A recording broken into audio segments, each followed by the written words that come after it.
Do pó da terra, Deus formou o homem, e com um sopro, o pó respirou. Nasceu Adão, o primeiro a abrir os olhos e ver o rosto do Criador. No Éden, tudo era perfeito. Flores que nunca murchavam, rios que cantavam, paz que não se perdia. Mas Deus viu que o homem estava só. Então fez cair um sono profundo. E dali nasceu Eva, homem e mulher, imagem e semelhança de Deus. Juntos, guardiões do paraíso. E Deus abençoou, dizendo: crescei e multiplicai-vos. Assim começou o amor humano, nas mãos do próprio Deus.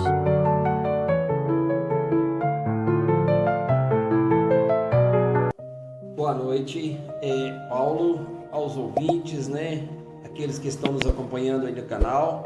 Não esqueça de dar um like aí, dá um joinha pra gente aí, pra gente poder continuar ao vivo, continuar trazendo o estudo para vocês. Deus, feche teus olhos e vamos falar com Deus. Senhor eterno e poderoso Deus, Tu és o soberano, Tu és digno de toda honra, toda glória, todo louvor, ó Pai, toda adoração seja dada a Ti, Senhor. Nos céus e na terra, Pai querido, ó Pai amado, nós Te louvamos, nós Te agradecemos, ó Pai. Ó Deus, que o Senhor possa estar estendendo as Tuas mãos poderosas sobre a vida desses que estão nos assistindo, sobre a nossa família, sobre o nosso lar. Vai de encontro a cada um, ó Pai querido, ó Pai amado, conforme a Tua vontade, conforme o Teu querer, Pai. Ouve, ó Pai querido, ó Pai amado, esta oração nesta noite, que o Senhor possa estar nos dando discernimento, entendimento da Tua palavra, que o Senhor, Teu Espírito Santo, possa trazer à nossa mente, ó Pai, aquilo que nós estudamos, aquilo que nós lemos, aquilo, ó Pai querido, ó Pai amado, a qual o Senhor tem preparado para nós, que possamos aprender junto, que o Senhor possa usar, meu Pai, conforme a Tua vontade, para ser um instrumento, ó Pai, em nome de Jesus Cristo, amém e amém. Vamos lá então, nós falamos sobre fé e agora nós vamos falar sobre Gênesis como fundamento da Bíblia. É importante nós vermos o livro de Gênesis, como ele prepara terreno para toda a revelação bíblica. Ou como nós estamos falando assim, ele prepara aí para a gente ver uma introdução do nosso Deus como Criador. Ele explica, Gênesis ele explica, já começa a explicação da origem do mal. Quando nós falamos sobre a morte, sobre queda, ali ele está explicando um pouco a origem do mal. E o mal vem muito pela desobediência. Estabelece a esperança messiânica. Quando nós citamos ali Gênesis 3,15, ele já começa a estabelecer ali a esperança messiânica. A semente, Os irmãos lembram que nós falamos muito sobre a semente. E nós citamos no Isaías 7,14, que fala lá a virgem que vai dar à luz a um filho, E justifica a escolha de Israel. Você tem que aprender ali, então, a justificação da nação de Israel. Passando aqui, a aplicação prática para hoje. Sempre quando nós lemos um livro da Bíblia, nós temos que procurar o que aquilo traz para a minha vida no dia de hoje. É interessante para a gente ter aquilo para a gente, porque a Bíblia ela tem sim algumas revelações que é lá para o povo de Israel lá no passado, sim, mas o que isso se aplica hoje, o que você pode pegar como experiência, exemplo de vida para você hoje? Identidade. Você foi criado por Deus com valor e propósito. Então, quer dizer, a sua identidade. Você foi criado, todos foram criados por Deus como identidade. Quando Deus fala, criamos um homem, nossa imagem e semelhança, eu já falei aqui a respeito disso, Deus é bom, nós temos que procurar ser bom. Deus é amor, nós temos que procurar amar. Deus ele é justo, nós temos que procurar ser justo. Então, quando nós falamos imagem e semelhança de Deus, nós buscamos amor, justiça, caráter, essas coisas que formam, sinceramente, o homem. Porque você pode olhar no espelho, como o Tiago mesmo fala, você olha no espelho, mas de repente você sai ali fora, você esqueceu da sua aparência. Mas os modos, interessante quando nós falamos sobre isso, os trejeitos, vamos dizer assim, nós não esquecemos, sempre as mesmas pessoas. Então nós temos que procurar melhorar cada dia mais a nossa moral. E sobre a confiança, pastor, que é o próximo item, o pastor vai falar, no início, acho que foi no primeiro episódio ou no segundo, não estou me lembrando aqui, a gente falou sobre uma passagem de um filme ali, lembra? Sim, sim. Inclusive o pastor até falou, não, aqui, como é que é o nome do Tiaguinho. O Tiaguinho não fala nada de Tiaguinho, né? Não. Ali como um dos apóstolos, né? Então, eu até falei sobre exatamente dessa confiança, né? Aqui que fala, como Abraão, devemos confiar no que Deus promete, mesmo sem ver. E ele estava meio preocupado porque ele tinha um problema físico, né? Sim. Um problema físico e tinha que curar as pessoas que tinham problemas. Porque ele tinha problema físico, como que as pessoas iriam confiar nele se ele estava com aquele problema que Deus não curou? Como é que ele ia conseguir fazer as pessoas acreditarem? É o que está falando aí, né? Abraão, ele acreditou sem ver. E, como se diz nessa passagem deste filme, qual Tiaguinho tinha um defeito, a Bíblia ali relata muito bem qual defeito, acho que era manco, né? Sei lá. Ele tinha manco, tava, exatamente. Inclusive, então... ele deparou com Jesus Cristo, né? Com Jesus ali. E perguntou, né? E aí foi aquela lição, né, ali que Jesus deu para ele, e Jesus não sabia daquela situação deles, mas aquele é um propósito. Aquele é um propósito de Deus. Um propósito de Deus, e nós temos exemplos, né, como eu citei Paulo, ele relata do espinho na carne, né, e o Senhor fala, minha graça te basta. Então, se nós esperarmos ser super-homens para poder estar falando e evangelizando, nós não vamos fazer. Para você ver que quando Deus chama a Abraão, ele simplesmente vai. Deus não faz primeira obra na vida de Abraão para depois Abraão seguir a Deus. Deus realiza a obra durante a caminhada de Abraão. A fé, quando nós falamos ali de confiança vem de que? Fé, né? A palavra fé é ter confiança em Deus.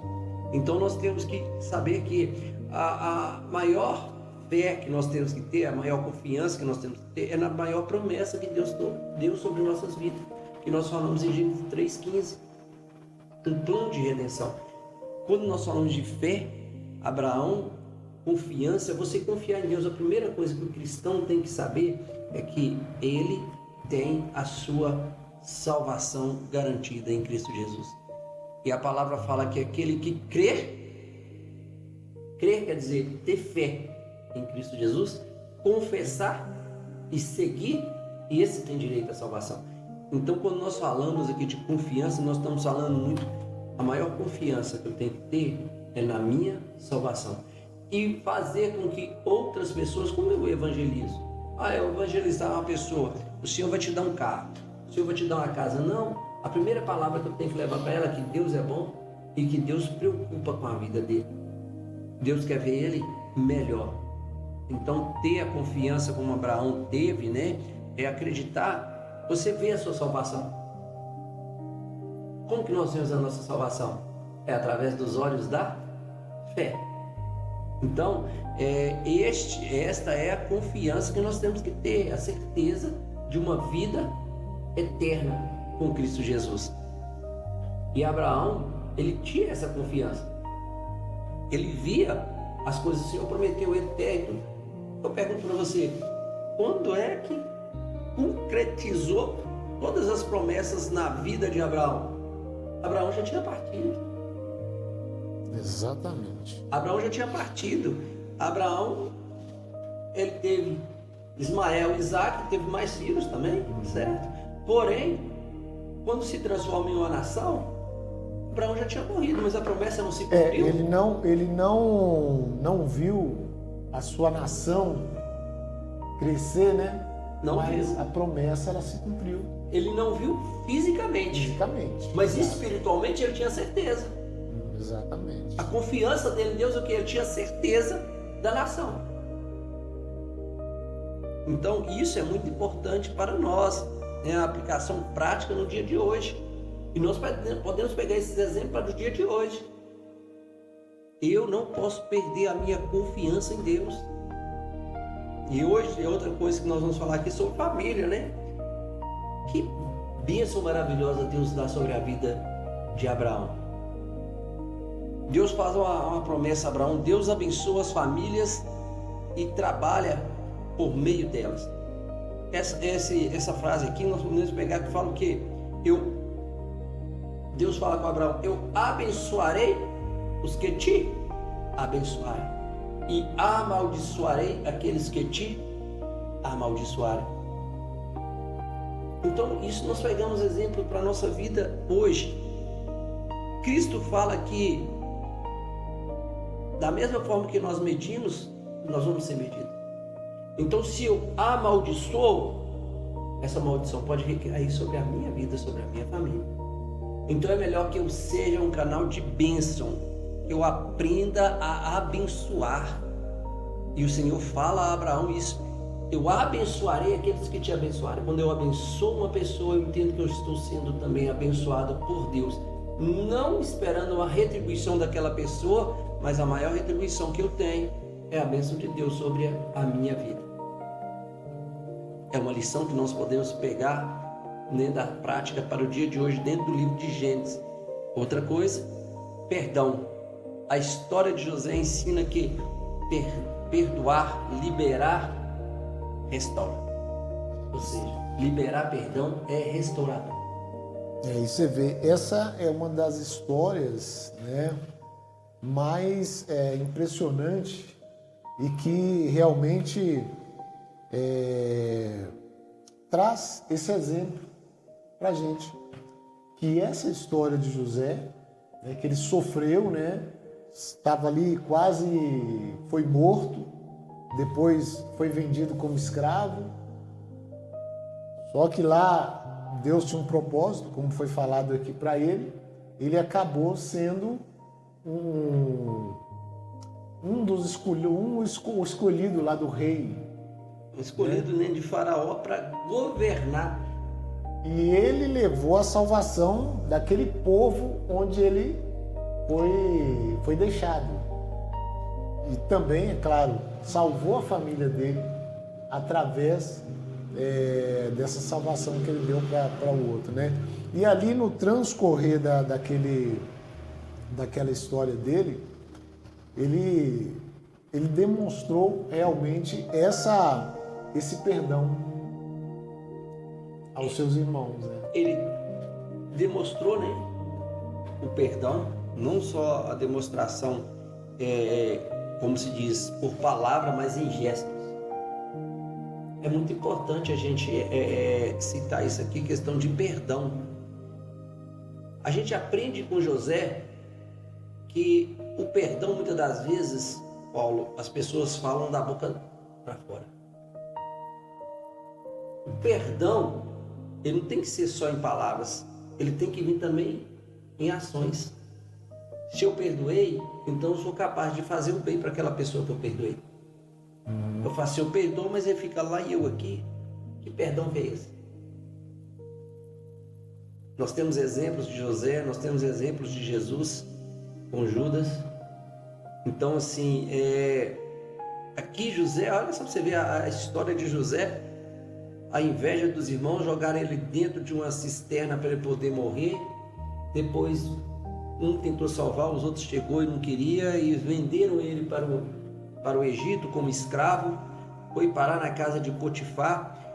A esposa de Potifar queria manter relações com José e José não aceitou. Então ela armou para José, falou que ele tentou violentá-la. José é jogado nas grades e passar por tudo isso, toda uma história dessa, e depois os irmãos ir lá para poder pegar mantimento. E José reconhece os irmãos. Pô, e se fosse um de nós, talvez nós vamos matar isso tudo agora. A minha vingança é certa. Aproveitar para a vingança. Para a vingança.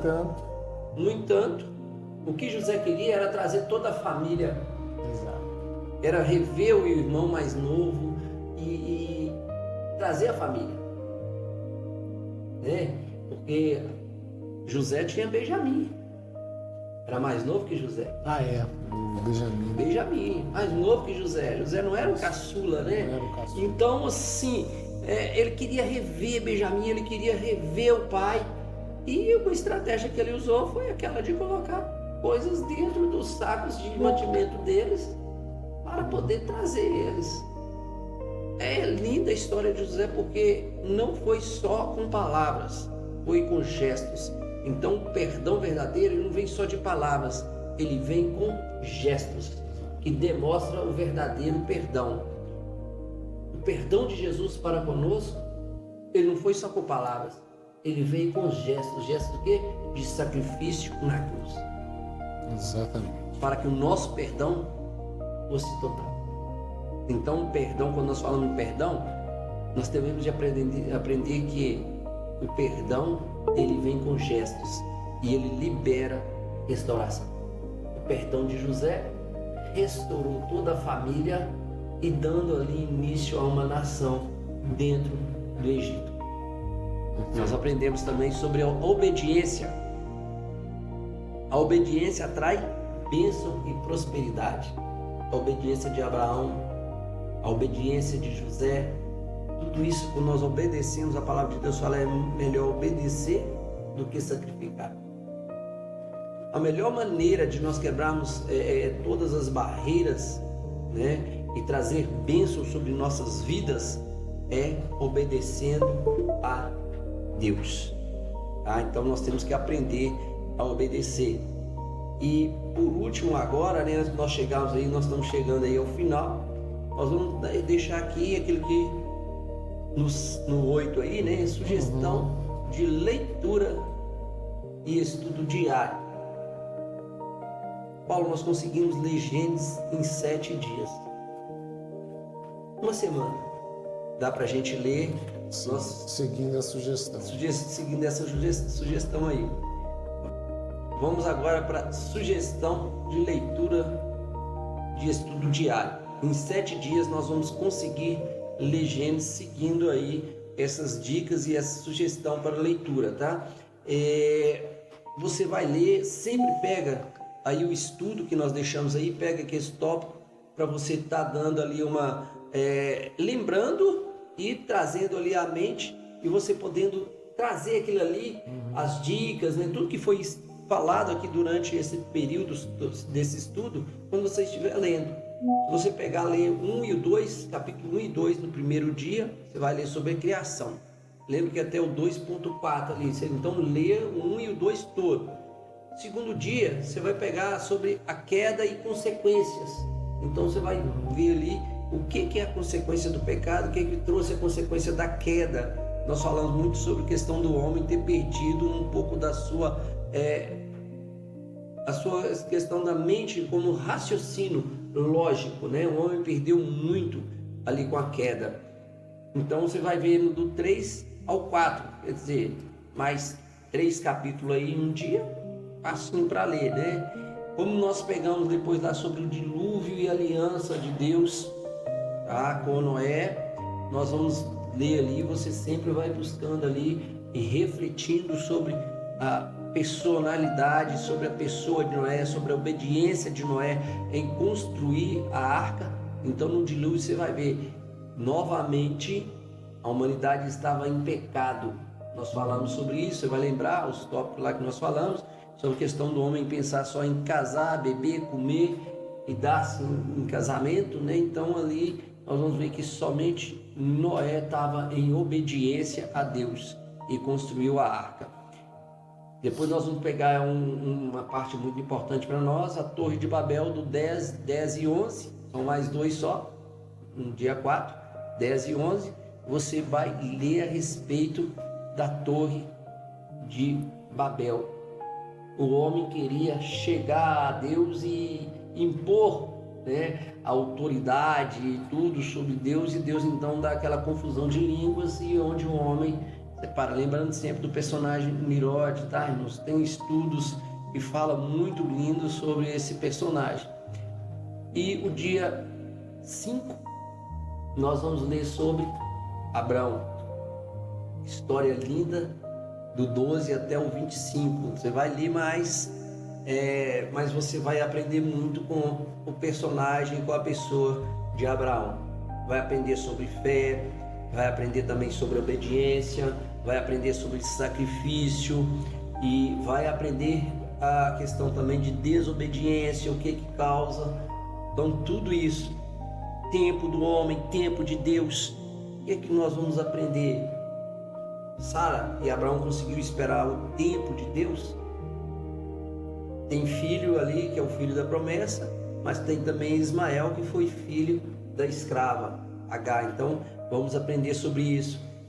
O dia 6 falar sobre Isaac e Jacó, Gênesis 26 ao 36.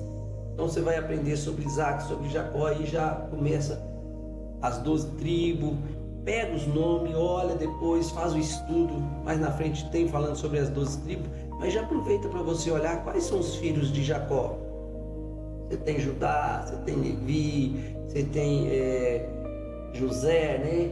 Então vê os nomes todos ali, e para ver o nome das tribos, quais deles, né, tem ali o nome da tribo, das tribos, e aprenda muito sobre Isaac e Jacó. O casamento de Isaac também, como que foi escolhida a esposa de Isaac. Aprenda. E depois, no último dia, nós vamos falar sobre José, dos 37 aos 50. Também é coisa, mas também você grande, são muitos capítulos, mas dá para ler, porque muitas das vezes a gente perde tanto tempo no celular, olhando TikTok, olhando tantas coisas, vendo um filme. Dá para pegar e ler no dia de domingo, tira um dia para Deus e faça aquela leitura, que você possa aproveitar bastante, né, o livro de Gênesis. Aí nós vamos passar. E o importante, pastor, dessa conjugação da leitura da Bíblia com o nosso curso aqui, é porque com esse desenvolvimento nosso aqui, a leitura fica muito mais fácil, né? Fica muito mais fácil. Você já vai pegar ali a Bíblia e começa a ler aquele versículo ali e ver, olha, foi falado isso aqui, e torna-se muito melhor essa leitura da Bíblia. Então, pastor, nós já estamos chegando ao final, e hoje, dia 12 de novembro, hoje é o dia da unidade e fidelidade ao Evangelho. Apesar de que o dia da unidade ao Evangelho não se referir a uma data fixa ou celebração oficial única no calendário, mas sim um conceito teológico e um chamado à ação para os cristãos de diversas denominações. Essa leitura que estou fazendo aqui tem muito a ver com o que foi falado aqui em Gênesis 1. Não faz parte, né? Mas aqui vai ser uma reflexão. Então, em João 17, 21, fala o seguinte: para que todos sejam um, como tu, ó Pai, estás em mim e eu em ti.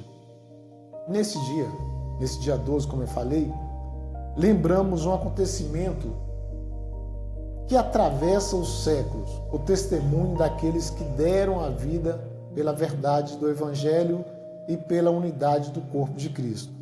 No dia 12, nesse 12 de novembro, em 1625, um homem chamado Josafá de Polotska, que era um bispo, foi morto por causa da fé e que ficou como um marco para todos os cristãos.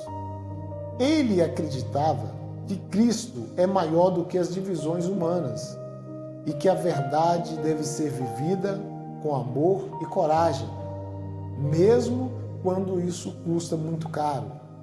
Hoje, o mundo ainda é cheio de muros entre povos, ideias, até entre irmãos de fé. Mas o Evangelho nos chama para algo maior, a unidade que nasce da cruz, a verdade que liberta e o amor que supera o ódio. Então, eu vou deixar uma reflexão, sobre isso que eu li aqui a respeito desse dia 12. Ser fiel a Cristo é mais do que defender uma denominação. É viver como Ele viveu, amar como Ele amou e perdoar como Ele perdoou. A unidade de Jesus pediu ao Pai não a uniformidade, mas comunhão de corações transformados pela graça. Em tempos de discórdia, sejamos ponte e não muro. Em tempos de escuridão, luz e não chama de conflito. Em tempos de medo, fé e não fogo. Pense bem nisso. Bom, irmãos, a gente está falando sobre a Bíblia e é bom sempre a gente trazer algumas curiosidades bíblicas, Hoje eu estou deixando aqui as 7 últimas palavras de Jesus na cruz. Depois, para vocês olharem aí, como Paulo trouxe aqui também, uma curiosidade para o mundo cristão. Exato. Em que a gente tem que aprender no dia a dia aquilo e quais foram os, como se diz, os pioneiros e muitos que entregaram a vida para que o Evangelho chegasse até nós hoje. Ali em 1625, esse acontecimento, ele está no final da Reforma Protestante. Sabia disso? Foi o final. Então, muitos ali deram a vida para que o Evangelho se propagasse e chegasse até os dias de hoje. Nós temos de Jesus, que deu a sua vida por nós. Temos os discípulos também, que foram também mártires, considerados mártires, e outros também depois dos discípulos. Então é bom nós aprendermos a estar estudando para nós compreendermos e entendermos a Bíblia. E até hoje, Até hoje, ainda existe, tá? Não deveria, mas existe, mas Cristo fala que aquele que perder a vida por ele estará ganhando. Então, glória a Deus por isso, que nós possamos estar sempre aí. O crente, ele é perseguido. Se você não está sendo perseguido, tem alguma coisa errada com a sua vida, espiritual. As curiosidades hoje eu vou deixar as últimas 7 palavras de Cristo lá na cruz. Nós temos lá: Pai, perdoa-lhes porque não sabem o que fazem. Está lá em Lucas 23, 24.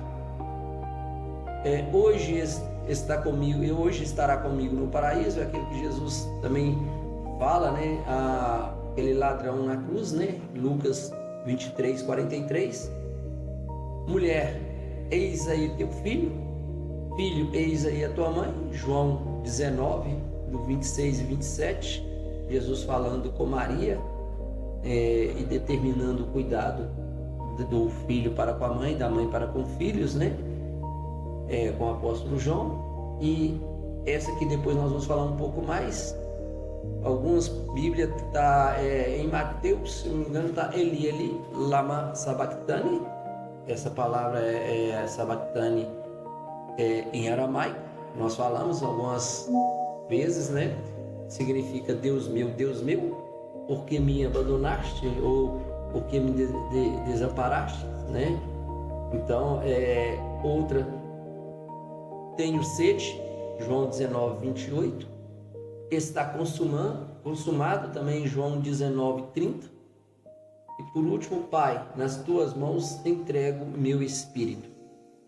Eu gostaria de destacar aqui, que nós falamos muito a respeito sobre a questão da Bíblia, as traduções da Bíblia, as línguas utilizadas naquela época. E essa palavra, o mais correto seria Elohim, Elohim, lama sabachthani, porque muitos entenderam ali naquela época que ele estava chamando por Eli. Eles até falam, está chamando por Eli. Mas essas palavras estão citadas lá no Salmo 22. Salmo 22, o salmista Davi, ele fala: Deus meu, por que me abandonaste, por que me desamparaste? Davi fala num período de perseguição. Lá ela não está escrita em aramaico, tá? No Salmo 22, quando você pega a tradução lá do hebraico, ela está escrito lá em grego ou hebraico. Mas lá no Novo Testamento, quando Jesus fala, por isso alguns ali não entendem e acham que ele está chamando por Eli. Mas era a língua coloquial, ou seja, uma das principais línguas naquela época de Jesus, o aramaico. Falar em aramaico, porque o povo já tinha passado por aquele período na Babilônia, onde que se mistura as línguas, né, o grego mais o hebraico, e se transforma numa língua, o aramaico, que era a língua do dia a dia usada naquela época, né? E tem as evidências aí no Evangelho, ok? Então, assim, nós estamos chegando no final. A frase nesse sabactane, né, é a prova que Jesus pronunciou também algumas frases em aramaico na Bíblia e escrita, né, pelos seus discípulos. É importante a gente estar tendo esta curiosidade bíblica, porque muitos acham, não tem nenhuma. A Bíblia é escrita hebraico, grego e aramaico. Esqueçam, tá? Quando fala assim latim, não, isso aí é tradução lá para frente, né? Então a Bíblia, essas 3 línguas. E hoje nós ficamos por aqui. Agradecer a você, ouvinte, e vamos voltar depois com o estudo já de Gênesis. Passamos, graças a Deus, agora Êxodo. Próximo agora vai ser Êxodo. E só deixando para os irmãos aí, Êxodo significa o quê? Vamos deixar para a próxima aula, né? Tem um significado na palavra Êxodo aí também. Ok?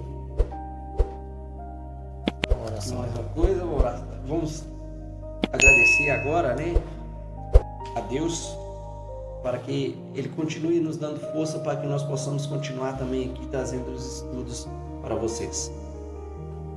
Obrigado, Pai, por mais um dia de estudo, por mais uma etapa vencida.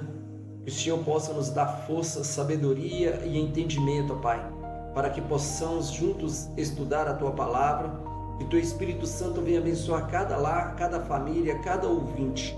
É o que nós te pedimos, em nome do Pai, do Filho e do Espírito Santo de Deus. Amém. Guardei no coração a Tua palavra, fiel e pura.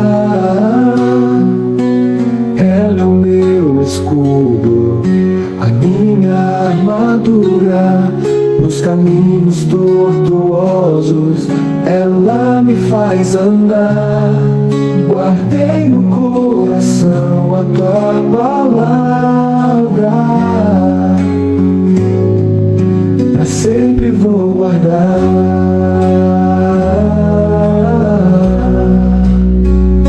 Guardei no coração a Tua palavra, fiel e ela é o meu escudo, a minha armadura. Nos caminhos tortuosos ela me faz andar. Lá, guardei no coração a Tua palavra, pra sempre vou guardar. Quando as tempestades vierem, não temo, não vou vacilar. A Tua palavra me sustenta, me faz firme estar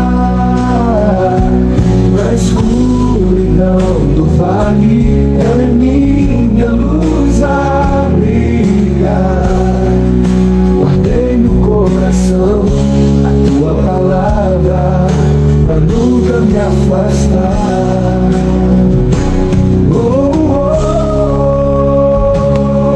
Guardei no coração a Tua palavra, fiel e pura.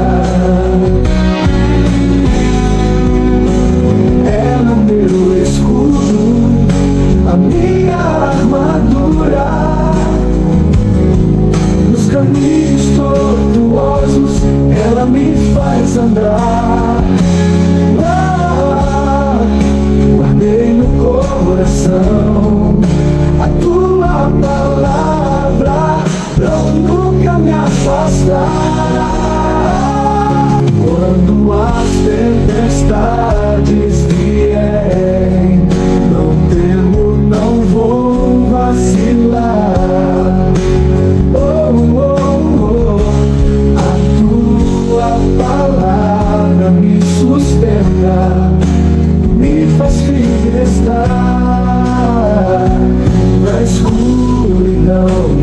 ali, ela é minha luz a brilhar.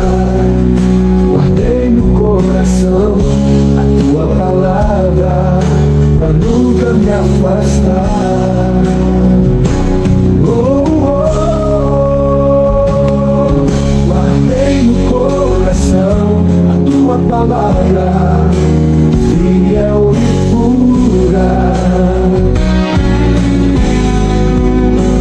Ela é meu escudo, a minha armadura.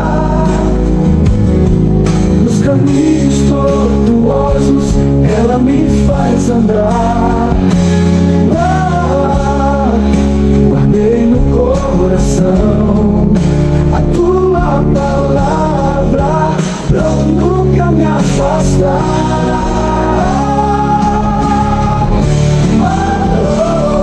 Nas promessas que fizeste, vou sempre confiar. A tua palavra é eterna, ela me firmar. Cada passo da jornada a ti vou louvar. Guardei no coração a tua palavra, não vou mais soltar.